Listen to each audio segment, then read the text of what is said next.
And we lost thousands in product and materials and parts. Pretty much everything that's sitting on the floor was either damaged or is no. Derek Bieri didn't just build a YouTube channel, he built a movement. Vice Grip Garage wasn't supposed to end. It wasn't supposed to collapse. It wasn't supposed to vanish at the height of its success. Yet, one day, it did. No warning. No goodbye video. No emotional farewell. Just silence. For millions of fans, Vice Grip Garage was hope, humor, and heart, wrapped in rust, dirt, and cheap tools. So why would someone walk away from $1 million brand, millions of followers, and one of the strongest communities in the automotive world? Derek is finally breaking his silence, and his answer is nothing like the rumors, guesses, or assumptions fans believed. This is not a story about money. Not about views. Not about sponsors. This is the truth behind why Vice Grip Garage was cancelled, and why Derek Bieri chose peace over pressure, family over fame, and purpose over popularity. Let's start at the beginning. Before Derek Bieri revived his first forgotten car on camera. Before he taped a broken iPhone to a garage door. Before he ever said, "Let's see if we can fire it up." He was just a kid in North Dakota, learning to fix what he couldn't afford to replace. Growing up surrounded by farmland, tractors, and silence, Derek didn't have access to shiny new toys. What he had were broken things, and curiosity. He tore apart toys.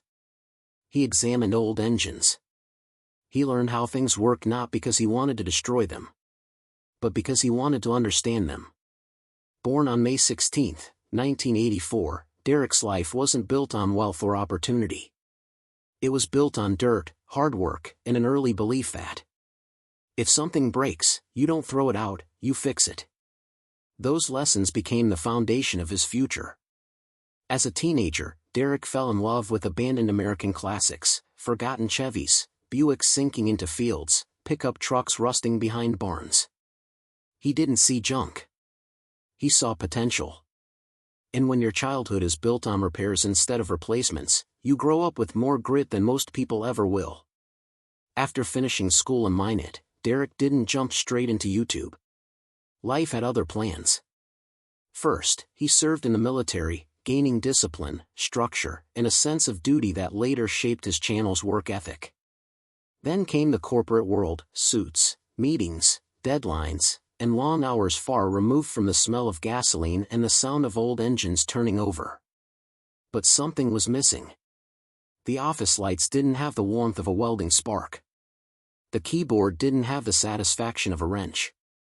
And the conference room didn't have the thrill of hearing a dead engine roar back to life.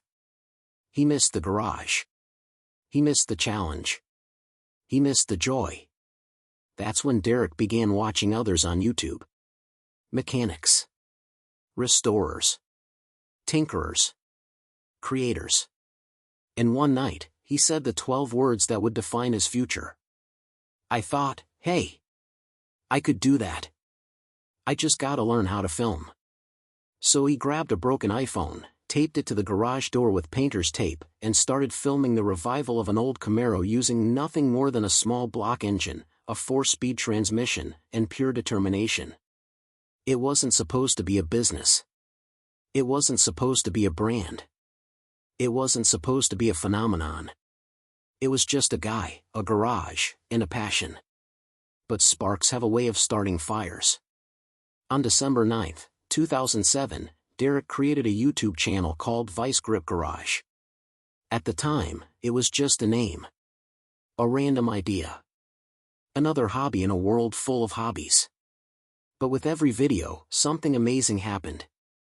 People connected. People laughed. People learned. Derek didn't need perfect lighting or Hollywood production. He didn't need expensive equipment or flashy editing. He had something more powerful: authenticity. Vice Grip Garage wasn't a show, it was an experience. A reminder that old cars aren't just metal, they're memories. And people felt like they were right there beside him, covered in rust, dirt, grease, and hope. The more Derek worked, the more the channel grew. And with every revival, every breakdown, every long-shot drive home, His audience expanded, not because of spectacle, but because of heart. Vice Grip Garage exploded. Derek didn't just fix cars, he revived history. He rescued forgotten machines. He made impossible projects possible.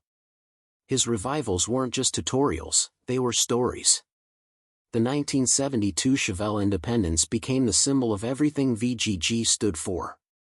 Rough, honest, beaten, but unstoppable. Fans saw themselves in Derek, the everyday enthusiast with big dreams and small budgets. He wasn't flashy. He wasn't arrogant. He wasn't pretending. He was real.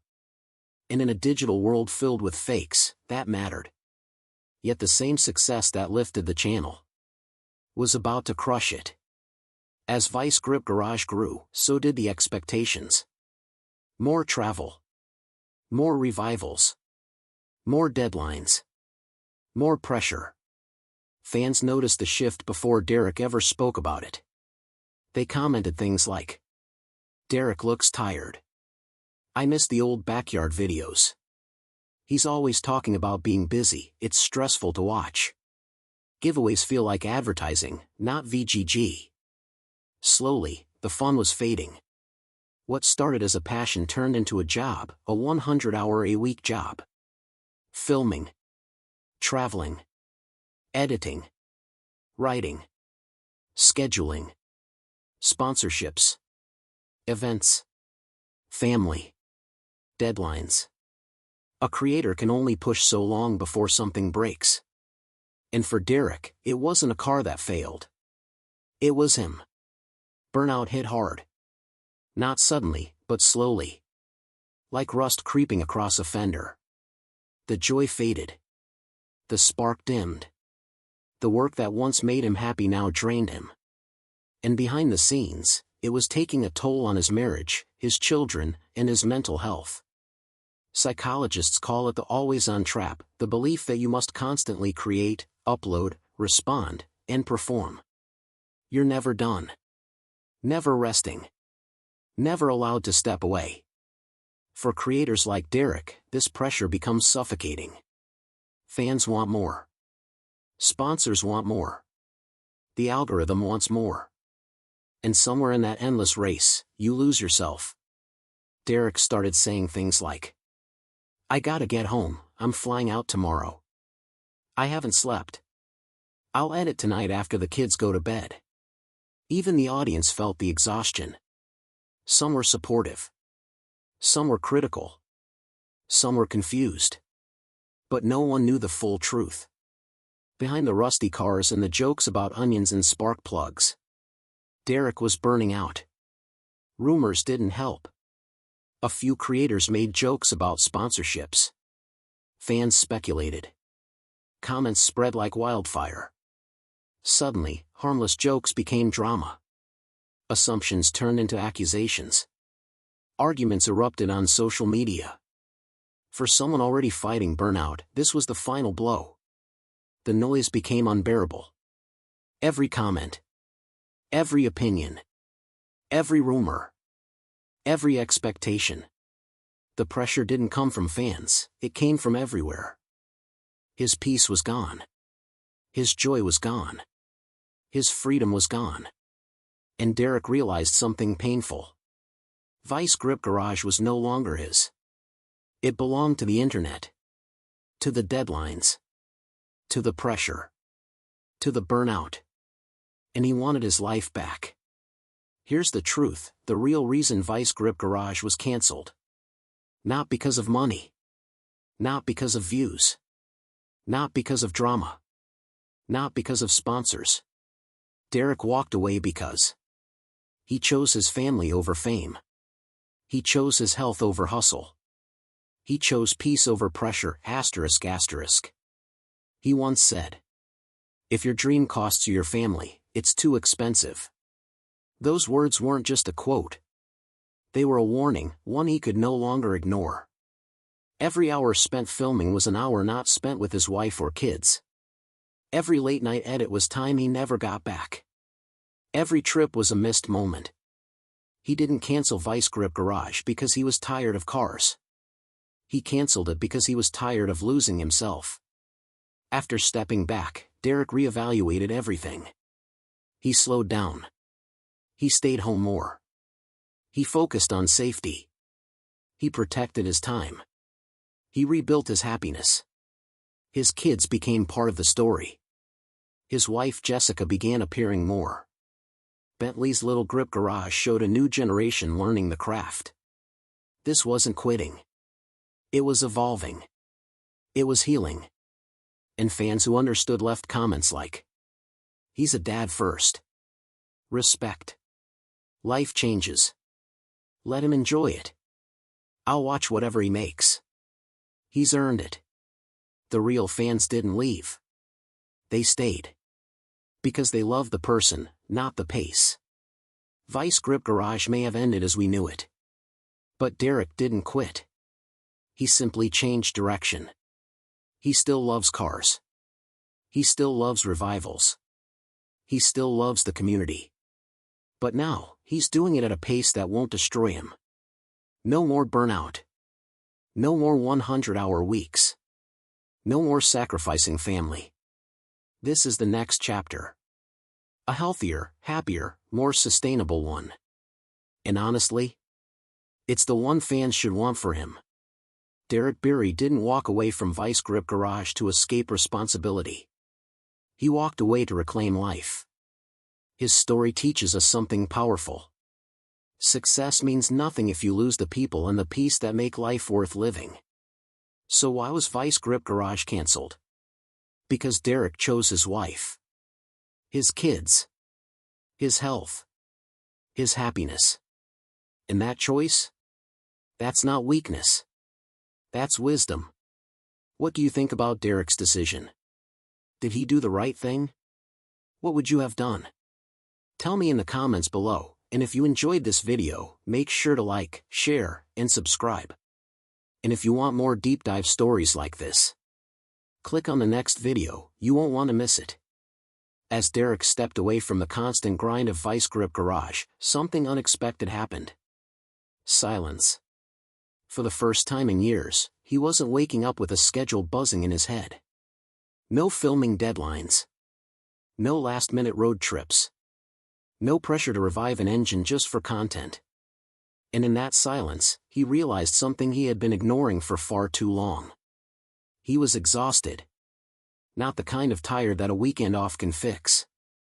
This was years of burnout, layered over a body that had been pushed well beyond its limits. He began noticing how his hands shook after long filming days. How his back refused to straighten fully. How his knees ached in ways he kept off camera. All these little signals, the ones he shrugged off, were now impossible to ignore. This break wasn't a luxury. It was a necessity. Through all of this, one person saw the truth long before Derek ever admitted it, his wife, Jessica. She had watched him limp into the house after a long filming day. Watched him skip meals because he was racing daylight.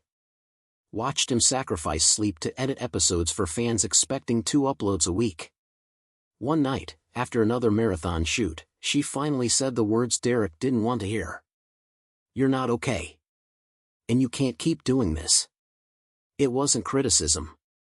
It wasn't frustration. It was concern, deep, genuine concern from the person who knew him better than anyone. That conversation, more than anything, forced Derek to take a long look at what Vice Grip Garage had become, not a passion project anymore, but a treadmill he couldn't step off of. People forget something about Derek: he never set out to be famous. He didn't chase fame. He didn't design a brand. He didn't dream of being recognized in public. He was a simple guy who wanted to wrench on cars and maybe make a few people smile. But success, when it came, was overwhelming. Suddenly, every build had thousands of eyes on it. Every mistake was analyzed. Every decision was debated. Every upload time was questioned. Fans were loyal, yes. But expectations grew with every video. Derek found himself trying to keep up, not because he wanted to, but because he didn't want to disappoint the people who supported him. That's a heavy weight. heavier than any rusted project he ever dragged home. It didn't happen during a dramatic crash or a big breakdown. It happened in the smallest, simplest moment. Derek was filming a routine engine test. Something he had done hundreds of times. But that day, as the engine finally coughed to life, a moment he normally celebrated, he felt nothing. No excitement. No satisfaction. No spark. It was the first time in his life that a revived motor didn't make him smile. And that scared him. He realized he was losing the joy that built Vice Grip Garage in the first place. If he kept going, forcing himself to smile through exhaustion and pain, he would end up resenting the very thing he loved. Behind the scenes, Vice Grip Garage was becoming a machine. There were sponsorships to manage, equipment to maintain, travel schedules to coordinate, editing deadlines to meet, merch orders to organize. Most fans saw Derek in a garage, but the reality was far more complicated.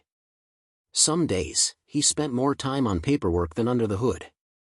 Other days, he was filming while sick, injured, or running on 2 hours of sleep. And every time he thought, "I'll rest tomorrow," tomorrow never came. The grind didn't break him overnight. It chipped away slowly, bit by bit, video by video. There were birthdays he missed because he was on the road. Family dinners he skipped because he had to finish a build. Vacations that never happened because the schedule wouldn't allow it. Derek didn't complain. He believed sacrifice was part of the job. But one night, after another late shoot, he sat alone in the garage and looked at a calendar filled with deadlines, and he finally asked himself, "What am I doing all of this for?" Was he building a legacy, or losing himself in the process? That question stayed with him. Haunted him, even. And the answer became clearer with each day. When Derek finally stepped back and canceled major parts of Vice Grip Garage, the internet exploded with theories. But while everyone speculated, Derek focused on something far more important. Getting his life back. He started spending more time with his kids. More time resting. More time repairing himself instead of repairing cars. He rediscovered hobbies that had nothing to do with YouTube. Rediscovered mornings without deadlines. Rediscovered peace. Slowly, quietly, he began rebuilding, not a channel, but his life. And for the first time in a long while, he felt like himself again. In the end, the truth wasn't dramatic. It wasn't scandalous. It wasn't the rumor everyone wanted. It was simple. He canceled Vice Grip Garage because he had to, because continuing meant breaking himself. Not physically. Not creatively. But emotionally and mentally. And Derek knew something many creators don't learn until it's too late. Success isn't worth it if it costs you your health. Fame isn't worth it if it costs you your family. And content isn't worth it if it costs you your joy. This wasn't the end of Vice Grip Garage. It was the beginning of Derek protecting the one thing he couldn't replace. Himself. As Vice Grip Garage exploded in popularity, the expectations didn't just rise. They multiplied. Every video had to be bigger. Every build had to be more dramatic. Every rescue had to be riskier, farther, more complicated than the last. The audience didn't mean any harm, they were excited, invested, loyal. But with every upload, Derek felt another silent pressure settle onto his shoulders. Top this. He wasn't just competing with other creators. He was competing with his own past accomplishments. The more he achieved, the more he boxed himself in. And the more he boxed himself in, the harder it became to breathe.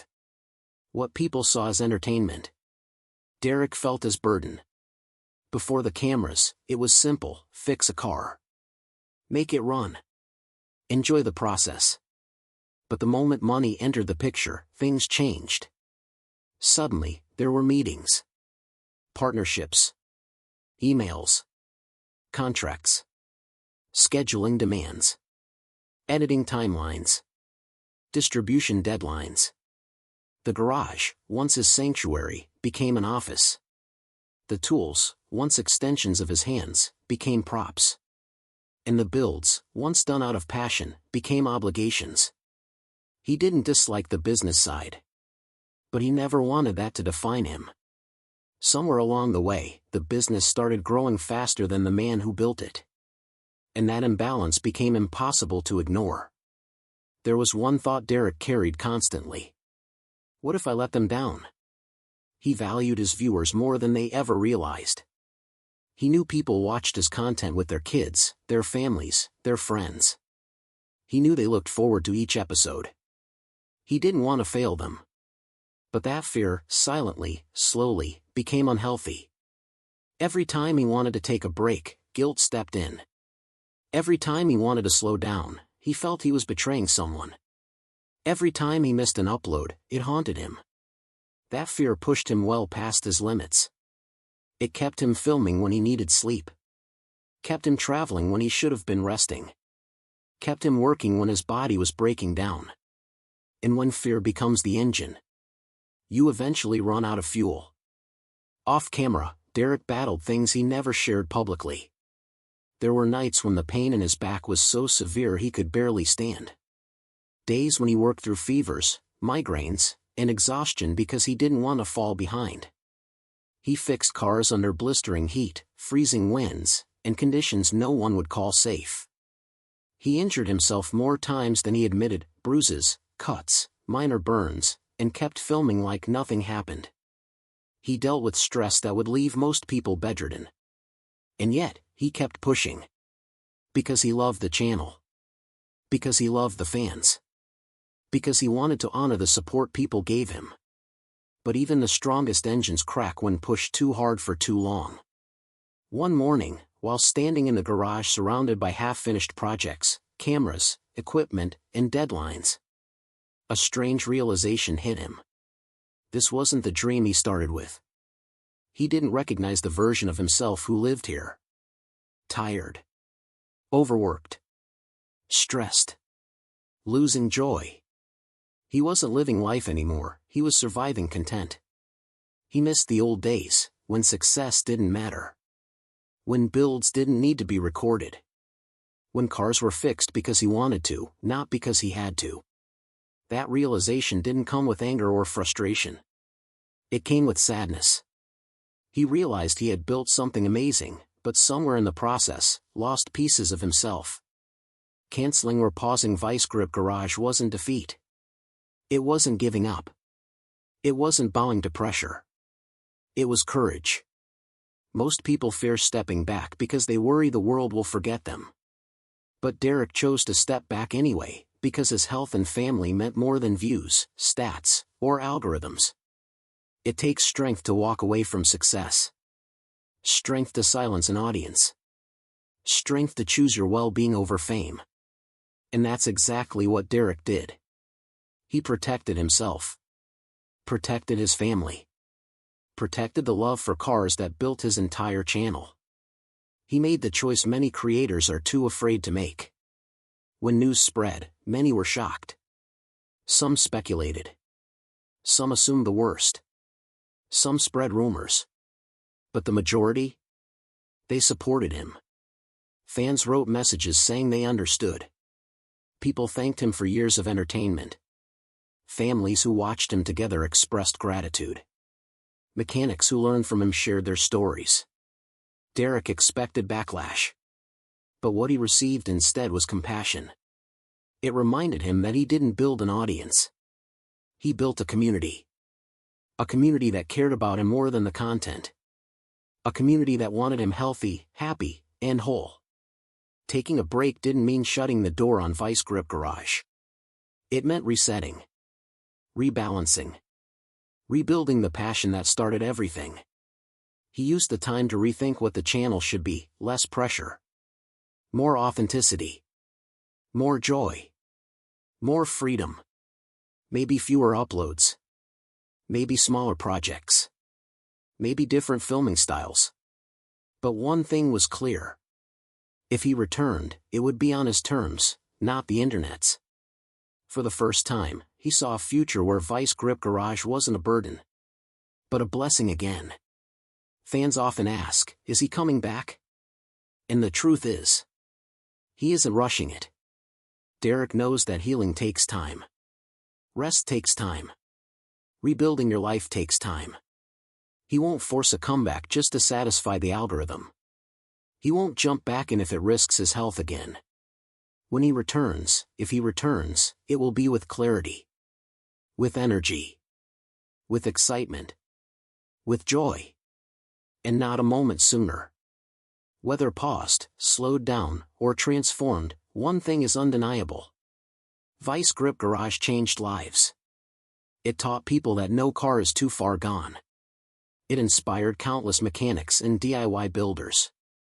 It showed that passion, humor, and a little stubbornness can revive even the deadest engines. Derek created more than a channel, he created a movement.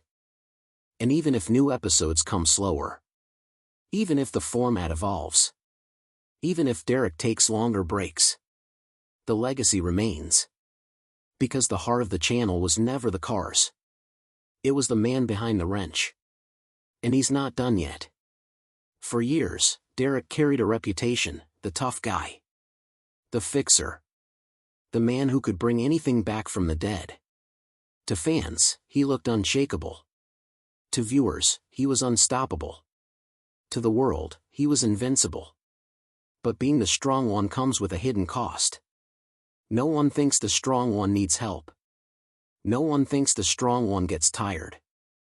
No one thinks the strong one can break. Derek didn't show vulnerability because he didn't want to worry anyone, not his family, not his audience. But behind closed doors, the emotional weight of being everyone's reliable one became heavier than any rusted Hulk he ever pulled home. Derek's passion for cars never faded, not once. But passion alone can't sustain a life built on responsibility. He wasn't just fixing cars anymore. He was managing a business, deadlines, employees, finances, partnerships, expectations. He became a director, editor, entrepreneur, manager, entertainer, all at once. And with every new responsibility, the space for his passion shrank. Some days, he barely touched a wrench. Other days, he spent more time answering emails than reviving engines. He realized something painful. He wasn't living his dream, he was maintaining it. And maintaining something is far harder than building it. There came a moment, a quiet, reflective moment, when Derek asked himself, "Who am I without Vice Grip Garage?" It was a terrifying question. Because Vice Grip Garage wasn't just a channel. It was his identity. His world. His every waking moment. Without it, what was he? A husband? A father? A mechanic? A creator? A man who needed rest. The crisis wasn't about losing a channel. It was about rediscovering himself outside the noise. People think fame brings you closer to the world, but for Derek, it did the opposite. He couldn't go everywhere he used to.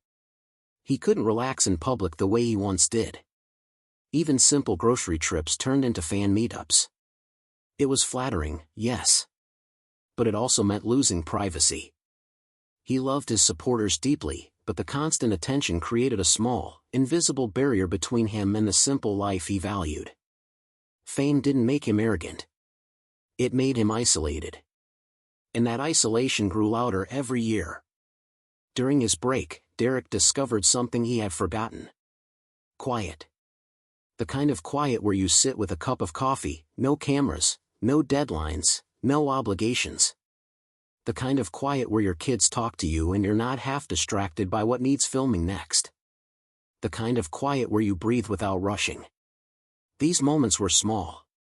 But they were priceless. It was in these quiet spaces that Derek realized how much of life he had missed while chasing content. Content creators live in a strange world. They laugh even when they're tired. They smile even when they're hurting.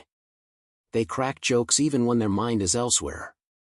Derek mastered that performance, the ability to be on even when he needed to be off. But that pressure builds. The camera never sleeps. The schedule never relaxes. The audience never stops waiting. At some point, the act becomes heavier than the work itself. That was the moment Derek knew he needed to step away, not for the channel, but for his sanity. Cars are unpredictable. Rust is unforgiving. Old engines can betray you without warning. Derek had taken countless risks, pulling cars out of fields, crawling under rusted frames, reviving engines in harsh weather, and each risk was a gamble. But there came a day when he looked at the camera setup, the tools, the conditions, and realized, one day, I might not walk away from this. He wasn't afraid for himself. He was afraid of what would happen to the people he loved if something went wrong. And that fear, quiet but powerful, became another reason to step back. Ironically, stepping away may have saved Vice Grip Garage. If Derek had kept forcing himself to film, pushing through burnout, injuries, and exhaustion, the channel wouldn't have lasted. He would have collapsed long before the content stopped. By slowing down, he protected his health, his creativity, his future, his passion. It wasn't a collapse, it was a course correction. And it might be the reason Vice Grip Garage will still matter years from now. Success used to mean views, growth, bigger builds, more ambitious projects. But during his break, Derek found a new definition. Success is peace. Success is balance. Success is being present for the moments that matter. He no longer wants to be the biggest creator. He wants to be the happiest version of himself. And that shift in perspective changed everything. When Derek stepped away, people wondered what he was thinking. But the truth is simple. He was thinking about his future. His long-term health. His emotional stability. His family's happiness. His actual life outside the garage. By choosing to pause, he didn't disappoint his fans. He inspired them. He showed that it's okay to rest. It's okay to step back. It's okay to put yourself first. That impact, unseen but powerful, changed lives far beyond his own.